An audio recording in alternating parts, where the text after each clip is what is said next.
ನಮಸ್ಕಾರ. ಸಂಗೊಳ್ಳಿ ರಾಯಣ್ಣ ಈ ಹೆಸರು ಕೇಳಿದ ತಕ್ಷಣ ನೆನಪಾಗೋದೇ ಕಿತ್ತೂರಿನ ರಾಣಿ ಚೆನ್ನಮ್ಮ. ಯಾಕಂದ್ರೆ ಅವರಿಬ್ಬರ ಹೆಸರು ಒಂದಕ್ಕೊಂದು ಎಷ್ಟು ಬೆಸೆದುಕೊಂಡಿದೆ ಅಂದ್ರೆ ಒಂದನ್ನು ಬಿಟ್ಟು ಇನ್ನೊಂದನ್ನು ಕಲ್ಪಿಸ್ಕೊಳ್ಳೋಕೆ ಆಗಲ್ಲ. ಇವತ್ತು ನಾವು ಕೇಳ ಹೊರಟಿರುವುದು ಅದೇ ವೀರನ ಕಥೆಯನ್ನ. ನೋಡಿ, ಈ ಮಾತು ಇದು ಸಂಗೊಳ್ಳಿ ರಾಯಣ್ಣನ ಜೀವನಕ್ಕೆ ಹಿಡಿದ ಕನ್ನಡಿಯ ಹಾಗೆ. ಯುದ್ಧದಲ್ಲಿ ಸೈನಿಕ ಸಾಯಬಹುದು, ಆದರೆ ದೇಶಪ್ರೇಮಿಯ ಕಥೆ ಅದು ಯಾವತ್ತಿಗೂ ಸಾಯಲ್ಲ. ಸೊ ಇದು ಬರೀ ಒಂದು ಇತಿಹಾಸದ ಪಾಠ ಅಷ್ಟೇ ಅಲ್ಲ, ಇದು ಇವತ್ತಿಗೂ ಜೀವಂತವಾಗಿರೋ ಒಂದು ವೀರಗಾಥೆ. ಹಾಗಿದ್ರೆ ಬನ್ನಿ ಈ ಕಥೆಯನ್ನ ಶುರು ಮಾಡೋಣ. ಒಂದು ಇಂಟ್ರೆಸ್ಟಿಂಗ್ ವಿಷಯ ಏನಂದ್ರೆ, ರಾಯಣ್ಣ ಹುಟ್ಟಿನಿಂದಲೇನೂ ಬಂಡುಕೋರ ಆಗಿರಲಿಲ್ಲ. ಅವನ ಪಯಣ ಶುರುವಾಗಿದ್ದೇ ತನ್ನ ರಾಜ್ಯಕ್ಕೆ, ತನ್ನ ರಾಣಿಗೆ ನಿಷ್ಠನಾಗಿದ್ದ ಒಬ್ಬ ಸಾಮಾನ್ಯ ಸೈನಿಕನಾಗಿ. ಅವರ ಕುಟುಂಬದಲ್ಲೇ ಸೈನಿಕ ಸೇವೆ ಅನ್ನೋದು ಒಂದು ಪರಂಪರೆಯಾಗಿ ಬಂದಿತ್ತು. ಹಾಗಾಗಿ ಕಿತ್ತೂರಿನ ಸ್ವಾತಂತ್ರ್ಯಕ್ಕೋಸ್ಕರ ಹೋರಾಡೋದೇ ತನ್ನ ಮೊದಲ ಕರ್ತವ್ಯ ಅಂತ ರಾಯಣ್ಣ ನಂಬಿದ್ದ. ರಾಣಿ ಚೆನ್ನಮ್ಮಳ ಜೊತೆ ನಿಂತು ಬ್ರಿಟಿಷರ ವಿರುದ್ಧ ಹೋರಾಡಿದ. ದುರದೃಷ್ಟವಶಾತ್ ಕಿತ್ತೂರು ಯುದ್ಧದಲ್ಲಿ ಸೆರೆ ಸಿಕ್ಕಿದ್ದ, ಆದ್ರೆ ಆಮೇಲೆ ಬಿಡುಗಡೆಯೂ ಆದ. ಯುದ್ಧದಲ್ಲಿ ಸೋತಿರ್ಬೋದು, ಸೆರೆಯಾಗಿದ್ದಿರ್ಬೋದು, ಆದ್ರೆ ಅವನೊಳಗಿನ ಆ ಹೋರಾಟದ ಕಿಚ್ಚಿದೆಯಲ್ಲ, ಅದು ಮಾತ್ರ ಸ್ವಲ್ಪನೂ ಆರಿರ್ಲಿಲ್ಲ. ಸರಿ, ಈ ಹೋರಾಟ ಯಾಕೆ ಅಷ್ಟೊಂದು ಮುಖ್ಯವಾಗಿತ್ತು? ಇದರ ಹಿಂದಿನ ಕಾರಣವಾದ್ರೂ ಏನು? ಯೋಚನೆ ಮಾಡಿ. ಬ್ರಿಟಿಷರು ಬರೋಕ್ ಮುಂಚೆ ಕಿತ್ತೂರು ಹೇಗಿತ್ತು? ರಾಣಿ ಚೆನ್ನಮ್ಮ ಆಳ್ತಿದ್ದ ಒಂದು ಸ್ವತಂತ್ರ ರಾಜ್ಯ. ಅದಕ್ಕೆ ತನ್ನದೇ ಆದ ಸೈನ್ಯವಿತ್ತು, ತನ್ನದೇ ಆದ ಗೌರವವಿತ್ತು. ಆದರೆ ಬ್ರಿಟಿಷರು ಬಂದ್ಮೇಲೆ ಏನಾಯಿತು? ಅದೇ ಕಿತ್ತೂರು ಈಗ ಬ್ರಿಟಿಷರ ಆಡಳಿತದಲ್ಲಿ. ತಾಲೂಕು ಕಚೇರಿಗಳು, ಖಜಾನೆಗಳು ಎಲ್ಲ ಅವರ ಕೈಯಲ್ಲಿ. ಒಂದು ರೀತಿ ಹೇಳೋದಾದ್ರೆ ಆಕ್ರಮಿತ ಪ್ರದೇಶವಾಗಿ ಹೋಗಿತ್ತು. ಈ ಬದಲಾವಣೆ ಇದೆಯಲ್ಲ, ಇದೇ ರಾಯಣ್ಣನ ರಕ್ತವನ್ನು ಕುದಿಸಿದ್ದು, ಅವನ ಬಂಡಾಯಕ್ಕೆ ಕಿಡಿ ಹೊತ್ತಿಸಿದ್ದು. ಇಲ್ಲಿಂದ ಕಥೆಯೊಂದು ದೊಡ್ಡ ತಿರುವು ತಗೊಳುತ್ತೆ. ಯುದ್ಧದಲ್ಲಿ ಸೋತುಹೋದ ಒಬ್ಬ ಸೈನಿಕ ಇಡೀ ಬ್ರಿಟಿಷ್ ಸಾಮ್ರಾಜ್ಯವನ್ನೇ ನಡುಗಿಸೋ ಹಾಗೆ ಒಬ್ಬ ಪ್ರಬಲ ಬಂಡಾಯದ ನಾಯಕನಾಗಿ ಮತ್ತೆ ಹುಟ್ಟಿದ ಹೇಗೆ? ಅದೇ ಅಸಲು ಕಥೆ. ಈ ಒಂದು ವಾಕ್ಯವನ್ನ ಗಮನಿಸಿ. ಅವನು ಸೈನಿಕರನ್ನು ಸಂಘಟಿಸುತ್ತಾ ಸ್ವಾತಂತ್ರ್ಯದ ಬಗ್ಗೆ ಅಭಿಮಾನವನ್ನು ಮೂಡಿಸತೊಡಗಿಲ್ಲನು. ಅಬ್ಬಾ, ರಾಯಣ್ಣನಲ್ಲಿ ಆದ ಬದಲಾವಣೆಯನ್ನ ಎಷ್ಟು ಅದ್ಭುತವಾಗಿ ಹೇಳುತ್ತೆ ಅಲ್ವಾ? ಅವನು ಸುಮ್ಮನೆ ಕೈ ಕಟ್ಕೊಂಡು ಕೂರ್ಲಿಲ್ಲ. ಬದಲಿಗೆ ಜನರ ಮನಸ್ಸಲ್ಲಿ ಆರೋಗ್ಯದ ಸ್ವಾತಂತ್ರ್ಯದ ಕಿಚ್ಚನ್ನ ಮತ್ತೆ ಹೊತ್ತಿಸೋಕೆ ತಾನೇ ಮುಂದೆ ನಿಂತ. ರಾಯಣ್ಣ ಅಂದ್ರೆ ಬರೀ ಶಕ್ತಿ ಮಾತ್ರ ಅಲ್ಲ, ಅವನೊಬ್ಬ ಅದ್ಭುತ ಸ್ಟ್ರಾಟಜಿಸ್ಟ್ ಕೂಡ. ನೋಡಿ ಅವನ ಪ್ಲಾನ್ ಎಷ್ಟು ಸಿಸ್ಟಮ್ಯಾಟಿಕ್ ಆಗಿತ್ತು ಅಂತ. ಫಸ್ಟ್ ಸ್ಟೆಪ್, ತನ್ನ ಹಾಗೆ ಯೋಚನೆ ಮಾಡೋ ಮಾಜಿ ಸೈನಿಕರನ್ನ, ದೇಶಪ್ರೇಮಿಗಳನ್ನ ಒಂದೆಡೆ ಸೇರ್ಸೋದು. ಸೆಕೆಂಡ್ ಸ್ಟೆಪ್, ಆಯಕಟ್ಟಿನ ಜಾಗಗಳಲ್ಲಿ ರಹಸ್ಯವಾಗಿ ಮೀಟಿಂಗ್ ಮಾಡಿ ಪ್ಲಾನ್ ಮಾಡೋದು. ಮತ್ತು ಫೈನಲ್ ಸ್ಟೆಪ್, ನೇರವಾಗಿ ಬ್ರಿಟಿಷ್ ಆಡಳಿತದ ಹೃದಯ ಭಾಗಕ್ಕೆ, ಅಂದ್ರೆ ಅವರ ಆಫೀಸು, ಖಜಾನೆಗಳಿಗೆ ಲಗ್ಗೆ ಇಡೋದು. ಇದು ಕೇವಲ ಹೋರಾಟ ಅಲ್ಲ, ಇದೊಂದು ತಂತ್ರಗಾರಿಕೆಯ ಯುದ್ಧವಾಗಿತ್ತು. ಸೊ ಈಗ ನಾವು ಬಂದು ನಿಂತಿರೋದು ಕಥೆಯ ಅತ್ಯಂತ ರೋಚಕ ಭಾಗಕ್ಕೆ. ರಾಯಣ್ಣ ಶುರುವಾಡಿದ ಆ ನೆರಳಿನ ಯುದ್ಧ, ಅಂದ್ರೆ ಗೆರಿಲ್ಲಾ ವಾರ್, ಬ್ರಿಟಿಷರ ನಿದ್ದೆ ಕೆಡಿಸಿದ್ದು ಹೇಗೆ ಅಂತ ನೋಡೋಣ.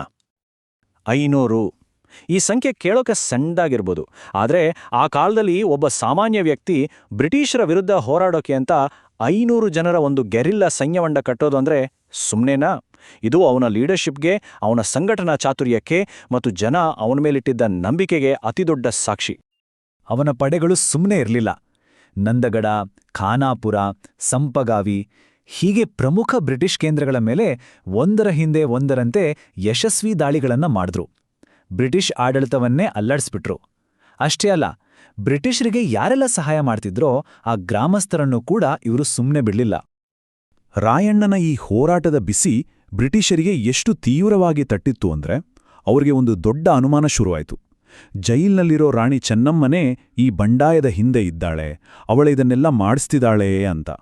ಅದಕ್ಕೆ ಅವರು ರಾಣಿಯನ್ನ ಇನ್ನಷ್ಟು ಬಿಗಿ ಭದ್ರತೆಯ ಜೈಲಿಗೆ ಶಿಫ್ಟ್ ಮಾಡಿದ್ರು. ಅಂದ್ರೆ ಯೋಚನೆ ಮಾಡಿ, ರಾಯಣ್ಣನ ಬಂಡಾಯ ಬ್ರಿಟಿಷರ ಮೇಲೆ ಎಂತಹ ಪ್ರೆಷರ್ ಹಾಕಿತ್ತು ಅಂತ.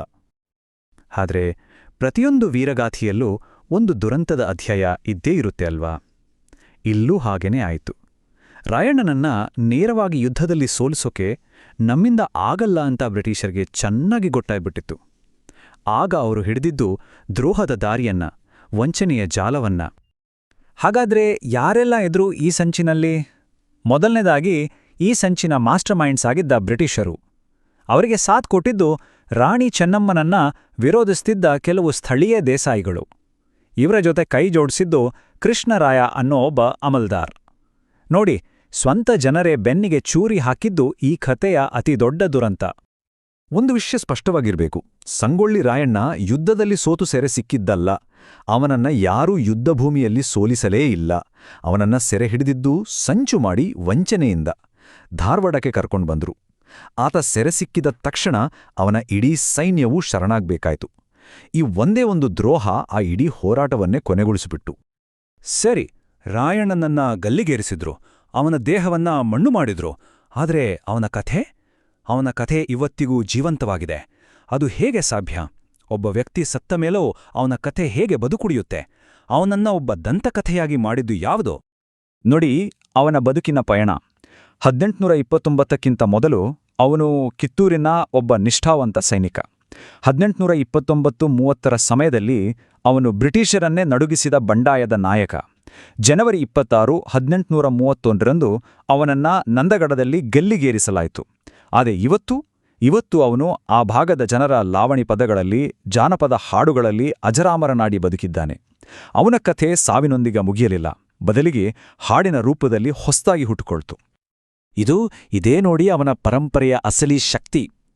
ಇತಿಹಾಸದ ಪುಸ್ತಕಗಳಲ್ಲಿರೋದಕ್ಕಿಂತ ಹೆಚ್ಚಾಗಿ ಆ ಭಾಗದ ಜನರ ಲಾವಣಿ ಪದಗಳು, ಆ ಜಾನಪದ ಗೀತೆಗಳಿದೆಯಲ್ಲ, ಅವು ರಾಯಣ್ಣನ ಕಥೆಯನ್ನ, ಅವನ ದೇಶಪ್ರೇಮವನ್ನ ಇವತ್ತಿಗೂ ಒಂದು ತಲೆಮಾರಿನಿಂದ ಇನ್ನೊಂದು ತಲೆಮಾರಿಗೆ ಜೀವಂತವಾಗಿ ದಾಟಿಸ್ತಾ ಬಂದಿವೆ. ಹಾಗಾದ್ರೆ ಕೊನೆಯದಾಗಿ ಒಂದು ಪ್ರಶ್ನೆ. ಒಂದು ಬಂಡಾಯದ ಕಥೆ ಶತಮಾನಗಳ ಕಾಲ ಕೇವಲ ಹಾಳುಗಳ ಮೂಲಕ ಜನರ ಬಾಯಿಂದ ಬಾಯಿಗೆ ಹರಿದು ಬಂದು ಹೇಗೆ ಜೀವಂತವಾಗಿ ಉಳಿಯೋಕ್ ಸಾಧ್ಯ? ಇದು ನಮ್ಮನ್ನ ಮತ್ತೆ ಮತ್ತೆ ಯೋಚನೆ ಮಾಡೋ ಹಾಗೆ ಮಾಡುತ್ತೆ. ಏನಂತಂದ್ರೆ, ಕಥೆಗಳಿಗೆ, ನಮ್ಮ ನೆನಪುಗಳಿಗೆ ಮತ್ತು ನಮ್ಮ ಜಾನಪದ ಪರಂಪರೆಗೆ ಎಂತಹ ಅಗಾಧವಾದ ಶಕ್ತಿ ಇದೆ ಅಂತಲ್ವಾ?